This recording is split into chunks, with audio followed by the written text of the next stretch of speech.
In a world where the real estate market appears to be nothing short of resilient, there are hidden pockets across the United States where housing prices are plummeting faster than you can imagine, signaling a potential nationwide crash that may just be on the horizon. You might be shocked to learn that in the midst of soaring property values, there are cities where it's a completely different story. Today, we're going to uncover the top 5 cities where prices are in freefall, defying the odds and leaving homeowners and investors in a state of disbelief. So while your local neighborhood may be refusing to budge despite 8% interest rates and shocking economic data, there are still signs that this house of cards is finally collapsing. We start with this city right here. It was the epicenter of the last crash, Las Vegas, Nevada. In 2008, home prices here fell 62%, marking it as one of the worst in the country. Things got so bad here that at one point during 2007, a typical Vegas home lost 20% of its value in just a 6-month period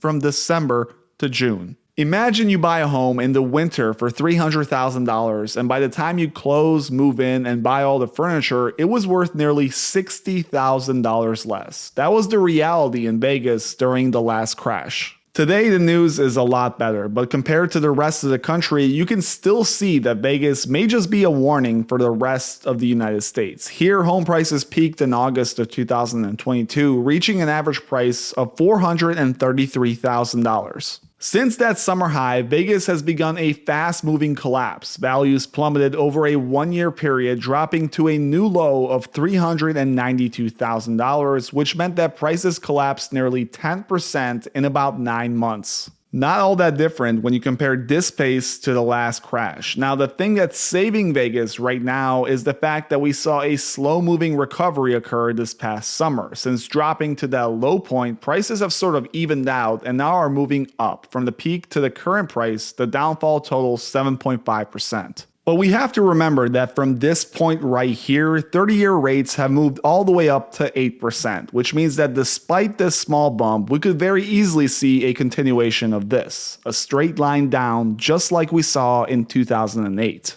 Now, the next city on our list is actually worse than Vegas in total decline. It's a city that I would consider a distant twin to Vegas, and also one that experienced a significant decline in the last crash. This is Phoenix, Arizona, and just like Vegas, Phoenix saw values plummet during the Great Recession. Here, a typical home lost 55% of its value in a long, painful crash that lasted from July of 2006 to April 2011. If we skip a few years, you also saw that since that point, Phoenix has exploded. It became one of the best cities to buy as an investor, as the area has had a massive influx of movers, coming to one of the fastest growing regions in the country. From the low point in 2011 to the latest peak, home prices here jumped 243%. But just like last time, many are starting to think that this right here was simply too good to be true. Following a massive exponential growth period in 2020, values once again began to plummet. Prices here peaked in July of 2022, and since that month, they began a strong downward trend. In July of 22, the typical home cost $454,000. By April of this year, this number fell to $405,000. Just like Vegas, this was record-breaking pace, meaning that in less than 9 months, home values collapsed over 10%. But to the surprise of everyone, we saw a miracle summer recovery. Prices suddenly stopped moving and now are gently moving up, going from $405,000 to $417,000. As stated earlier, that doesn't necessarily mean that we are done with this. The data here only goes to September, and as you know, since the fall, we have entered a new unprecedented era of 8% rates, which have essentially frozen the market. For prices to go significantly up from here, it would take something significant to change. Right now, there will be continued pressure to the downside. Next up on our list, we have a city that didn't really see much of a change in 2008, but in 2022, it experienced arguably one of the worst crashes in this country. This is Seattle, Washington, and in 2008, this city saw values fall 33% over a long period lasting from 2007 to 2012. Seattle, elevated by the thriving tech industry, saw massive growth in the post-2008 world, and its housing values mirrored that success.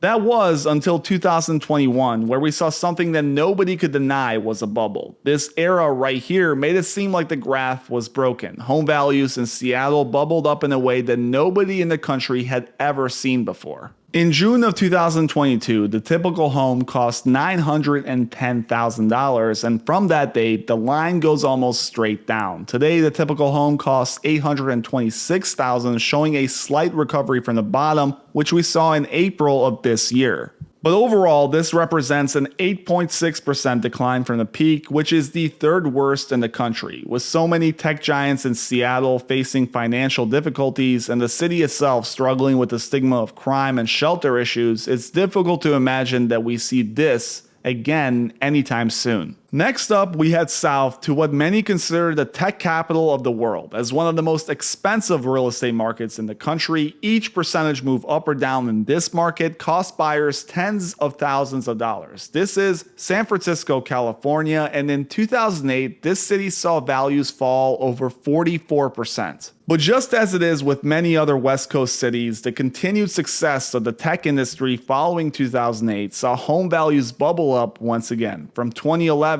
to the peak in 2022, the NASDAQ, an index filled with tech companies based or at least present in San Francisco, saw its value increase by over 500%. Led by this and other factors, the real estate market here also exploded. In May of 2022, the average house here cost an insane $1,488,000. Now, as was the case in dozens of other markets throughout the US, the floor got wiped away. By May of 2023, the typical home had fallen to $1,256,000, representing a 15% collapse. This was among the worst in the country. San Francisco was battling multiple issues, including a faltering tech market, shelter issues, political issues, drug issues, and most importantly, crime issues. The damage seems to have taken a break for now, but this 15% collapse in 1 year is actually worse than some of the darkest days in 2008. You have to remember that during the last big crash, the market drawdown occurred over a period lasting more than 4 years, in some cases even longer. So 15% in just 1 year is simply unheard of. With rates high, the stock market faltering, and crime still an issue, many are wondering if this will continue. Now we move to the top of our list, the last city. The worst drawdown in the US. This was a city that was previously relatively unknown, but has grown to become one of America's fastest growing metros. Hundreds of companies and entrepreneurs are flocking here to grow their businesses, and with that, the city's home values were skyrocketing. This is Austin, Texas, and it's undoubtedly the most interesting market in the US. In 2008, home prices here were basically immune from the collapse. Although there isn't a Case-Shiller index for Austin, we can look at the All Transaction Index from the Federal Housing Agency. And what we see is that home prices here barely fell 5% during the Great Recession. However, following those years, the city obviously grew immensely, with prices jumping up in a way that was truly unheard of. In June of 2022, the typical home cost $636,000, and by September of this year, that number had fallen to $543,000. This 17% decline is the worst in the country, but what makes it even more special is that unlike other cities,